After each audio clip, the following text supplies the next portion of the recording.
News, info sur NTV et CNN Télévision. Côte d'Ivoire, Yamoussoukro, édition spéciale. Les samedis 12 et dimanche 13 novembre 2022 à Yamoussoukro, capitale politique de la République de Côte d'Ivoire, les ministres ivoiriens étaient au travail, et rien qu'au travail. Un week-end, pas de tout repos pour les membres du gouvernement, sous la houlette de M.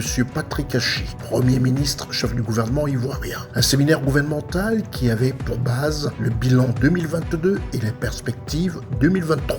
L'information multiplex sur CNN et NTV. Yamoussoukro, capitale politique ivoirienne, a abrité les samedis 12 et dimanche 13 novembre 2022 dans la salle à Labo du somptueux hôtel Président le séminaire gouvernemental en vue d'un bilan 2022 et des perspectives de l'année 2023. En présence du Premier ministre chef du gouvernement ivoirien, M. Patrick Hachi. Tout commence le samedi 12 novembre à 9h par le mot de bienvenue de son Excellence Patrick Hachi, Premier ministre et chef du gouvernement ivoirien, à l'endroit des membres de son gouvernement et des acteurs du secteur privé conviés pour la circonstance. Mesdames et messieurs les membres du gouvernement, ce séminaire doit, en complément de ces axes stratégiques d'action, nous permettre d'aborder avec franchise les enjeux de progrès. Je veux ici insister sur 3 d'entre eux. Tout d'abord, le taux d'exécution de nos projets. Celui-ci n'est pas encore à la hauteur de nos ambitions et de celles du président de la République. Et vous le savez, s'il est fondamental de savoir mobiliser les ressources, il est tout aussi fondamental pour la performance de notre croissance et la crédibilité de notre pays de réussir l'exécution majoritairement des projets dans les délais prévus. Pour nous permettre également de mobiliser plus encore de ressources à l'avenir. Il nous faut donc progresser, gagner en exigence sur le suivi de nos projets stratégiques. Ce sera en 2023 un des éléments clés de suivi de l'évaluation des ministères, pour lequel nous ferons désormais un point d'information lors de chaque conseil de gouvernement pour identifier et lever immédiatement les blocages éventuels. Le deuxième point de progrès est situé en amont des projets. Nous devons avoir en effet bien plus recours aux fonds d'études qui ne sont pas assez sollicités, alors même que les financements sont disponibles. Bien utilisés, ils nous permettront de mobiliser avec plus d'efficacité et de volume les ressources de nos partenaires financiers pour agir sur le quotidien de nos populations. Le troisième et dernier axe de progrès, aval, concerne notre communication. Elle doit être plus massive sur nos réalisations qui ne sont pas assez vues, pas assez connues. Elle doit être plus médiatique sur les chaînes de télévision, les radios, sur les réseaux. Elle doit être plus proactive et interactive, ne pas craindre les débats, l'interpellation consubstantielle de la démocratie. Mesdames et messieurs, ce séminaire nous permettra de décliner les projets et réformes retenus en une matrice d'action par district autonome afin de permettre aux ministres-gouverneurs également de mieux jouer leur rôle de suivi des projets gouvernementaux dans leurs zones respectives. Ce séminaire gouvernemental, prévu pour 2 jours de travaux intenses, dont le samedi 12 novembre consacré au bilan des différentes actions menées par le gouvernement, dont à huis clos, chaque ministre a exposé le travail abattu en 2022, tout en ayant la ferme volonté d'en faire plus pour l'année 2023. Nous avons eu une année 2022 pleine. Quand j'ai dit une année 2022 pleine, c'est en termes de réalisation. Au regard du séminaire gouvernemental, nous avons eu donc l'occasion de faire justement ce bilan-là sur toutes les actions que nous avons eu à poser. Et nous nous sommes rendus compte que nous sommes allés même au-delà des objectifs qu'on s'était fixés.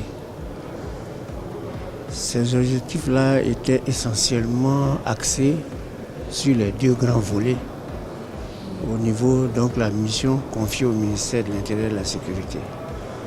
Le volet sécurité intérieure et le volet gouvernance. Au terme de la première journée du samedi 12 novembre, le Premier ministre, chef du gouvernement, s'est rendu à la basilique Notre-Dame de la Paix de Yamoussoukro en compagnie de certains ministres et d'autres personnalités afin de participer à une messe d'action de grâce et exaucer l'intercession de la Vierge Marie pour la paix en Côte d'Ivoire, en Afrique et dans le monde. Le dimanche 13 novembre marquant le 2e jour de ce séminaire gouvernemental qui s'est ouvert au secteur privé avec la rencontre des membres du gouvernement ivoirien et les acteurs du secteur privé afin de mettre en place une politique commune entre le secteur privé et le secteur public République pour le bien-être des populations ivoiriennes, dont leur bonheur au quotidien est le souci permanent du gouvernement ivoirien, en témoigne ce séminaire gouvernemental.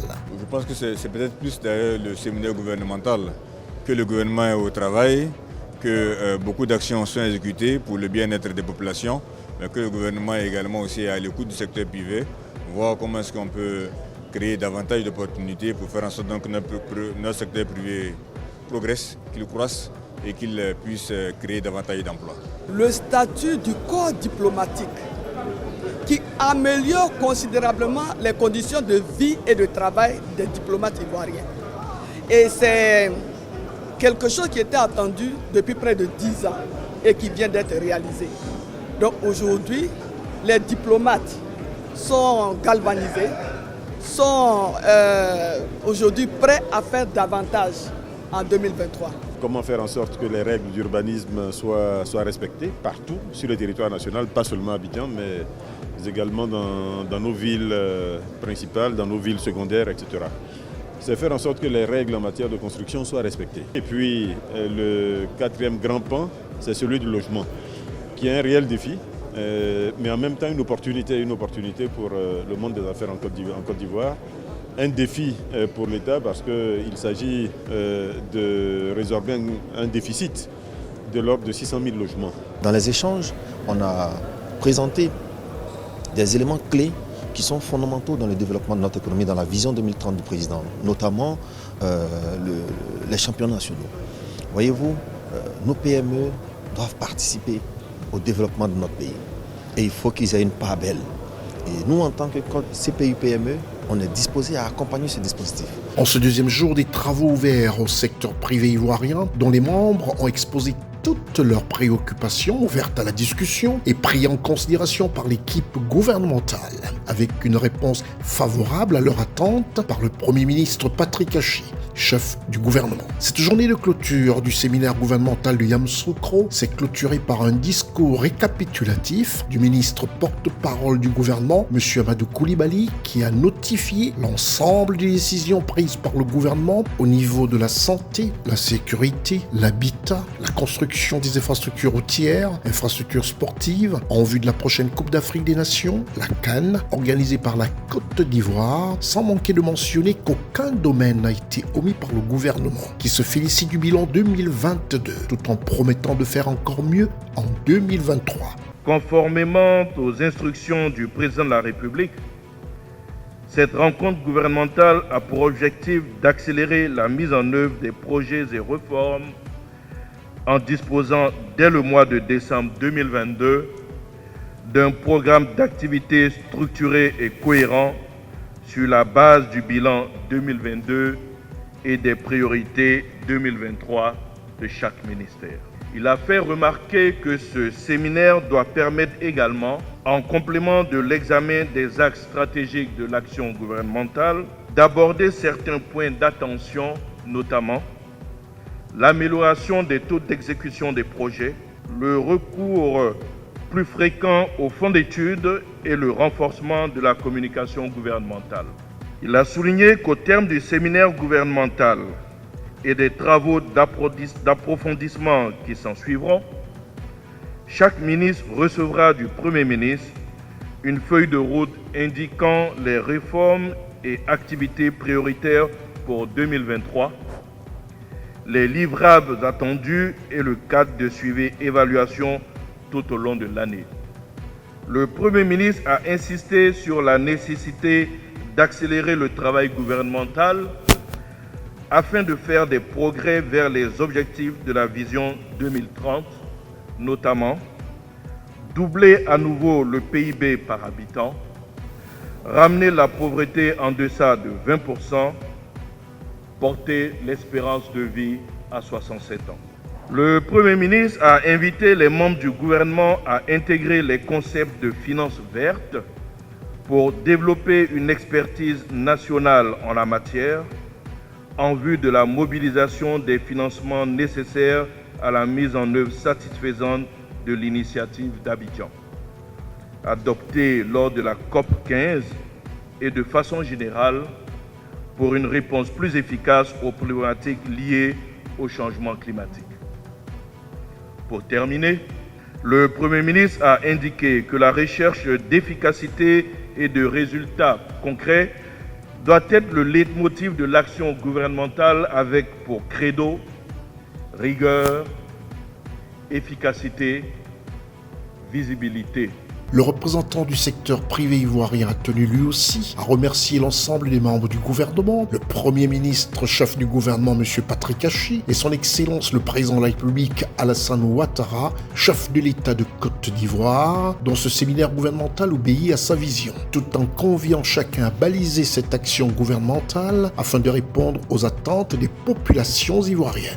Un discours qui s'est achevé par un tonnerre d'acclamations et standing ovation des membres du gouvernement, marqué par le discours de clôture du Premier ministre, son Excellence Patrick Hachi, qui a tenu à féliciter tous les membres du gouvernement, les participants, membres du patronat ivoirien et acteurs du secteur privé, présents à ces 2 jours des travaux intenses, envers qui il n'a pas manqué d'ironiser avec son humour légendaire, de bon goût, en les remerciant pour avoir accordé une importance particulière à ce séminaire qu'ils ont préféré à un week-end de détente sur les plages de la zone balnéaire d'Assini en Côte d'Ivoire, tout en rappelant avoir pris en considération toutes les préoccupations et promettre leur accomplissement. Le secteur privé est au cœur des avancées de la Côte d'Ivoire, au cœur de son avenir, au cœur donc de notre action.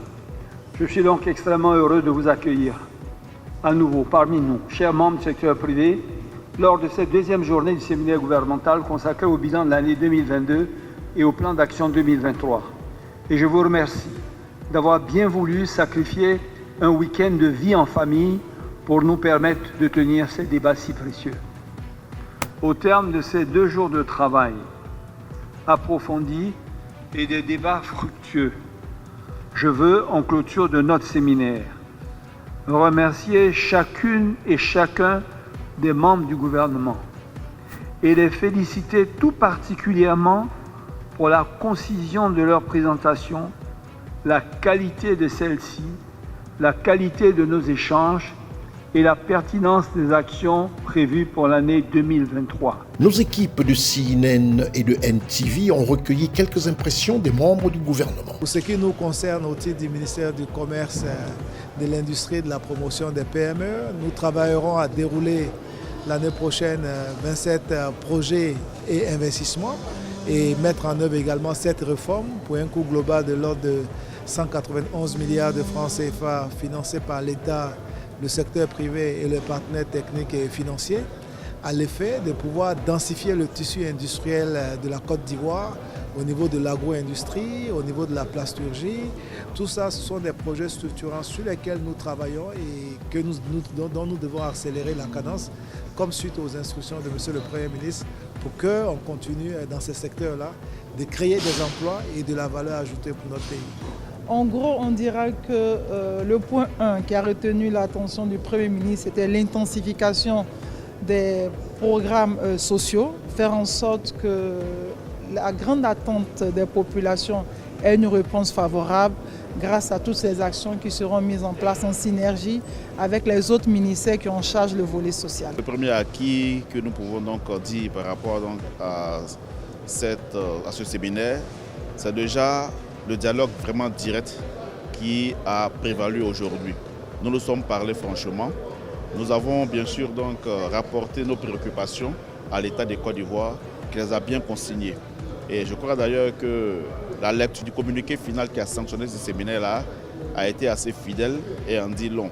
Ce que nous comprenons également que le gouvernement a pris en compte la plupart des préoccupations que nous avons donc apportées. C'est à 20h le dimanche 13 novembre que s'est achevé dans la satisfaction générale des membres du gouvernement, des acteurs du secteur privé et du Premier ministre chef du gouvernement ivoirien, son Excellence Patrick Hachi, qui a conduit ce séminaire gouvernemental de Yamoussoukro durant le week-end des 12 et 13 novembre 2022. Depuis Yamoussoukro, Guy Aristide et Ousmane Koulibaly pour CNN et NTV. Restez des nôtres et bonne suite des programmes sur CNN et NTV.